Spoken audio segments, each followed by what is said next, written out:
안녕하세요. 오늘은 보내주신 설교 영상 녹취록을 바탕으로 한번 얘기를 나눠볼까 합니다. 네, 안녕하세요. 하나님을 가까이 하는 것이 왜 복인가? 이게 핵심 질문인데요. 특히 시편 73편을 중심으로 하나님과의 관계, 그 의미를 좀 깊이 파고들어 보려고요. 네, 맞습니다. 이 자료는 시편 73편 저자인 아삽의 경험에서 출발하는데요. 처음에는 악인들이 잘 되는 걸 보고 좀 많이 흔들렸다고 하죠. 그렇죠. 거의 넘어질 뻔했다고까지 하니까요. 네, 그랬는데 결국엔 엘로힘, 그러니까 가장 강하신 하나님께 가까이 가는 것, 그것만이 진짜 복이고 승리다. 이걸 깨달았다는 거예요. 시작부터 흥미롭네요. 그 맹모 삼천지교 비유도 있던데요. 아, 네. 우리가 뭘 가까이 하느냐, 누굴 가까이 하느냐가 인생 방향을 결정한다는 걸 보여주려고 쓴 비유 같아요. 그렇군요. 그러면 아삽이 그 흔들리던 마음을 다잡게 된 결정적인 깨달음? 그게 뭘까요? 결국 악인들의 끝은 파멸이라는 거였죠. 시편 후반부에 나오잖아요. 그리고 오직 하나님만이 영원한 반석, 또 내 모든 필요를 채우시는 분깃. 요즘 말로 하면 물주 같은 거죠. 아, 궁극적인 공급자. 네, 그런 분이라는 걸 성소에 들어가서야 비로소 깨달았다는 겁니다. 그래서 하나님께 가까이함이 내게 복이라 이 고백이 나온 거군요. 그렇죠. 마치 아이가 엄마 곁을 떠나지 않으려는 것처럼 본능적으로 아는 거죠. 아, 여기가 제일 안전하고 좋은 곳이구나. 거기서 엘로힘 하나님 개념이 중요하다고 하셨는데 가장 힘센 분이라는 의미. 이게 왜 그렇게 강조될까요? 그 전능하신 분 엘로힘 하나님을 가까이 하면 실패나 패배 같은 건 있을 수 없다는 논리죠. 아, 힘의 근원이시니까. 네, 그분이 나의 피란초고 반석이고 모든 것이 되어주시니까 다른 어떤 세상적인 힘이나 관계에 기댈 필요가 없다는 거예요. 그런 확신을 말하는 거죠. 반대로 그럼 하나님을 멀리하는 건 어떤가요? 자료에선 좀 강하게 경고하는 것 같던데요. 맞아요. 시편 73편 27절을 보면 주를 멀리하는 자는 망한다. 영적 음행이다. 이렇게까지 말하거든요. 야고보서 인용도 있었고요.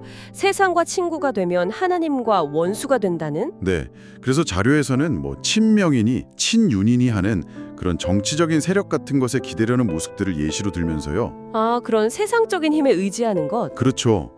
그런 것들이 완전한 도움이 될 수는 없고 오히려 해가 될 수도 있다. 이렇게 지적하더라고요. 결국 중요한 건 친하, 하나님과 친해지는 거다. 이렇게 강조하는 거죠. 당장은 괜찮아 보여도 결국 끝은 좋지 않다는 거군요. 네, 영적인 원리라고 보는 거죠. 그럼 이 영적인 거리감은 어떻게 좁힐 수 있을까요? 사실 하나님은 어디에나 계시다고 하잖아요. 예레미야서에도 그렇고. 네, 무소부재하시죠. 물리적 거리는 의미가 없는데. 그렇죠. 야곱이나 엠마오로 가던 제자들처럼 하나님의 곁에 계신데도 그걸 모르는 게 문제인 거잖아요. 맞습니다. 그래서 야고보서 4장 8절 말씀처럼 우리가 하나님께 가까이 나아가면 하나님도 우리에게 가까이 오신다. 마치 거울 앞으로 다가가면 거울 속 모습도 다가오는 것처럼요. 아, 우리가 먼저 다가가야 하는 거군요. 네, 그 구체적인 방법으로 이 자료는 세 가지를 제시합니다. 첫째가 회개예요. 회개. 네, 죄가 하나님과 우리 사이를 딱 가로막는 담 같은 거라고 봐요. 이사야서 말씀처럼요. 그래서 죄를 깨달으면 즉시 돌이키는 게 관계 회복의 시작이라는 거죠. 누가복음에 나오는 그 바리새인과 세리 비유도 비슷한 맥락이겠네요. 그렇죠. 스스로 죄인임을 알고 고백한 세리가 의롭다 인정받았잖아요. 두 번째 방법은 기도입니다.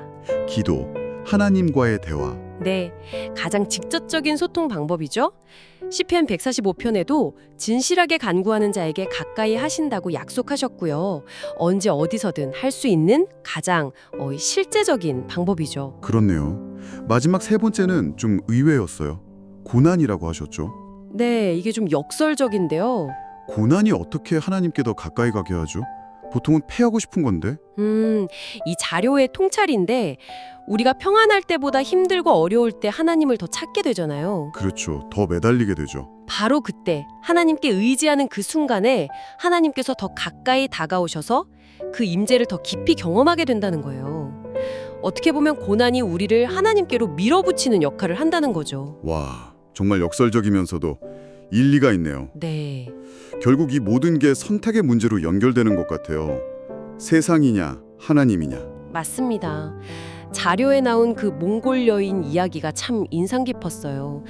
전 재산일 수도 있는 소를 잃어버릴 뻔한 상황에서도 소보단 예배다 하고 교회로 달려갔더니 소가 교회 마당에 와 있었다고요? 네. 물론 이게 항상 그렇다는 건 아니겠지만 하나님을 최우선으로 선택하는 그 마음의 중요성을 보여주는 상징적인 이야기인 거죠. 네.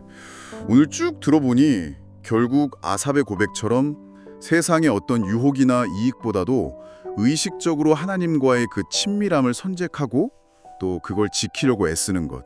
예를 들면 예배나 회개, 기도, 또 고난 속에서도 의지하는 그런 삶이 복이고 승리다. 이 메시지네요. 정확합니다. 그래서 마지막으로 청취자분들께 이런 질문을 한번 드려보고 싶어요. 이 자료에서도 말하듯이 하나님은 어디에나 계십니다. 물리적인 거리는 없죠. 그런데 동시에 우리는 하나님께 가까이 나아가야 한다고도 말합니다. 하나님이 늘 내 곁에 계심을 믿는다면 나에게 있어서 그 영적인 거리를 좁히기 위해서 일상 속에서 내가 의식적으로 시도해 볼 수 있는 건 뭘까? 한 번쯤 생각해 보시면 어떨까 싶습니다.